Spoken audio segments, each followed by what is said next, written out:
আজকে চলে এসেছি দারুণ একটা নাস্তার রেসিপি নিয়ে, যেটা ছোট থেকে বড় সকলেই খুব পছন্দ করবে। আর সময় লাগবে মাত্র 10 মিনিট। তাই চলুন বেশি দেরি না করে রেসিপিটি শুরু করে দিই। আসসালামু আলাইকুম everyone, welcome back to my channel Sanu cooking. আশা করছি আপনারা সকলেই খুব ভালো আছেন।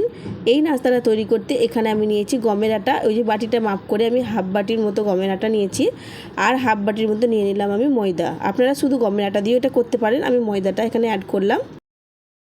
এবার এখানে দিয়ে দেবো আমি একটা গোটা ডিমকে ফাটিয়ে, আর এখানে দিয়ে দেবো স্বাদ অনুযায়ী লবণ। আর কিচ্ছু উপকরণ লাগবে না। এবার অল্প অল্প করে পানি দিয়ে একটা ব্যাটার আমি তৈরি করে নেব। পানিটা একদম দেখে শুনে দেবেন, একদম অল্প অল্প করে দিতে হবে, দিয়ে একটা খুব ভালো স্মুথ একটা ব্যাটার তৈরি করে নিতে হবে। ব্যাটারটা আমি খুব ভালো করে একটা হ্যান্ড উইক্সের সাহায্যে ফাটিয়ে নিচ্ছি। এটা চামচের সাহায্যে আপনারা করতে পারেন। খুব ভালো করে দেখুন ব্যাটারটা কত সুন্দর স্মুথভাবে ঘোলা হয়ে গেছে। এবার এই ব্যাটারটা আমি সাইডে রেখে দিলাম। এবার আর একটা আমি পাত্র নিলাম, ওখানে আমি দুটো ডিমকে আমি ফাটিয়ে দিয়ে দিলাম। এবার এখানে অ্যাড করব আমি কিছু পরিমাণে পেঁয়াজ কুচি, আর দিয়ে দেবো স্বাদ অনুযায়ী কাঁচা লঙ্কা, আর এখানে অ্যাড করব আমি অল্প একটু ধনেপাতা কুচি। আর কিছুই অ্যাড করব না। দিয়ে খুব ভালো করে এই সমস্ত কিছু আমি মিক্স করে নেব। আর স্বাদ অনুযায়ী দিয়ে দেবো লবণ, আর অল্প একটু গোলমরিচের গুঁড়ো দিয়ে আবারও খুব ভালো করে এটা আমি মিক্স করে নিচ্ছি। যে সকল বন্ধুরা দেশ বা দেশের বাইরে থেকে আমার এই ভিডিওটি দেখছে, তাদের সকলকে অসংখ্য অসংখ্য ধন্যবাদ। আর আমার সমস্ত পুরনো বন্ধুদেরকেও অসংখ্য ধন্যবাদ আমার পাশে থাকার জন্য। এবার চলে যাই গ্যাসে। আমি আগে থেকে একটা ফ্রাইং প্যান বসিয়ে রেখেছিলাম। খুব ভালোভাবে ফ্রাইং প্যানটা গরম হয়ে গেছে। আর এখানে আমি অল্প একটু তেল অ্যাড করলাম। তেলটা একটু ব্রাশের সাহায্যে খুব ভালো করে প্যানেতে আমি একটু লাগিয়ে নিলাম। এবার এখানে যে আমি আটার ব্যাটারটা ঘুলে রেখেছিলাম, ওই ব্যাটারটা আমি একটা হাতায় করে 2 হাতার মতো দিয়ে দেব।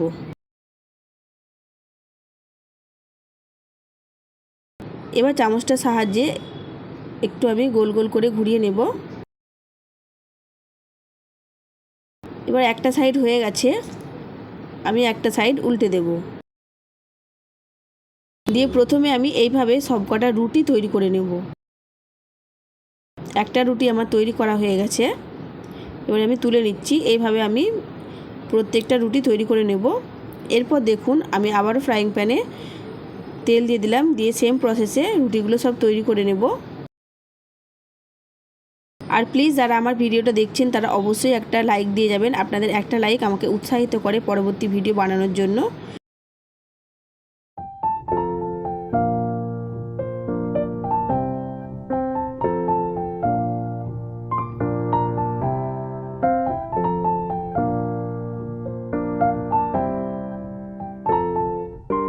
রুটিগুলো আমার সব তৈরি করা হয়ে গেছে। এবার আবারও প্লেটের মধ্যে তুলে নিলাম। এবার ওই ফ্রাইং প্যানে আবারও একটু তেল অ্যাড করলাম আমি। তেলটা খুব ভালোভাবে গরম হয়ে গেলে যে ডিমটা আমি গুলে রেখেছিলাম, ওই ডিমটা দিয়ে দিলাম। দেখুন নাস্তাটা বানানোটা কতটাই সহজ। এটা আপনারা আপনাদের বাচ্চাদের টিফিনেও দিতে পারেন, কিংবা খুব জোর খিদে পেয়েছে কি বানাবেন চট জলদি, এটা একদম খুব তাড়াতাড়ি হয়ে যাবে বন্ধুরা। এবার আমি পরোটাটা উল্টে দিলাম দেখুন, দিয়ে ডিমের উপরে অল্প একটু সস অ্যাড করে দিলাম। সস তো বাচ্চারা খুবই ভালোবাসে। খুব ভালো করে সসটা আমি ডিমের মধ্যে মাখিয়ে নিলাম। এখানে আর একটা আমি স্পেশাল উপকরণ অ্যাড করব, আর সেটা হলো চিজ, যেটা পেলে বাচ্চারা তো খুব খুব খুশি হয়ে যাবে। আমি এটা করে আমার বাড়ির বাচ্চাদেরকে দিয়েছিলাম, খুব পছন্দ হয়েছে আমার বাড়ির বাচ্চাদের। আপনারা অবশ্যই একবার এইভাবে করে আপনাদের বাচ্চাদেরকে দেবেন, আশা করছি তারা খুশি হয়ে যাবে। এখানে আমি চিজ দিয়ে দিলাম। এখানে মজরেলা চিজ দিলে আরও ভালো হতো, আমার কাছে মজরেলা চিজ থাকেনি, আমি এমনি চিজটাই দিয়েছি। দিয়ে এবার দেখুন আমি নাস্তাটা উল্টে দিলাম। এইভাবে রেখে দিবেন আর 1 থেকে 2 মিনিট, চিজটা যাতে খুব ভালোভাবে গলে যায়। এরকম সেম প্রসেসে আমি সমস্ত নাস্তা তৈরি করে নেব। আজকের রেসিপিটা যদি আপনাদের কাছে ভালো লেগে থাকে তাহলে please like, comment, share and subscribe করে দেবেন। আর যদি কেউ আমার চ্যানেলে নতুন এসে থাকেন তাহলে প্লিজ সাবস্ক্রাইব করে আমার পাশেই থাকবেন। আর যদি কেউ ফেসবুক পেজ থেকে দেখে থাকেন তাহলে প্লিজ আমার পেজটাকে ফলো করে দেবেন। এবার একটা আমি কেটে দিচ্ছি দেখুন মাঝখান থেকে। যদি বাচ্চাদের টিফিনে দেন তাহলে মাঝখান থেকে কেটে দেবেন, তাহলে খেতে সুবিধা হবে।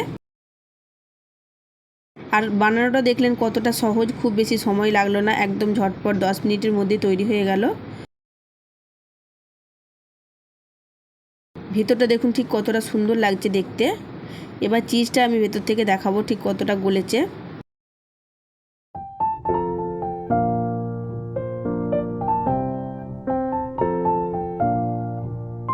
আর আজ তাহলে আসি, ফিরে আসবো নতুন একটা ভিডিও নিয়ে। ততক্ষণ সবাই ভালো থাকবেন, সুস্থ থাকবেন।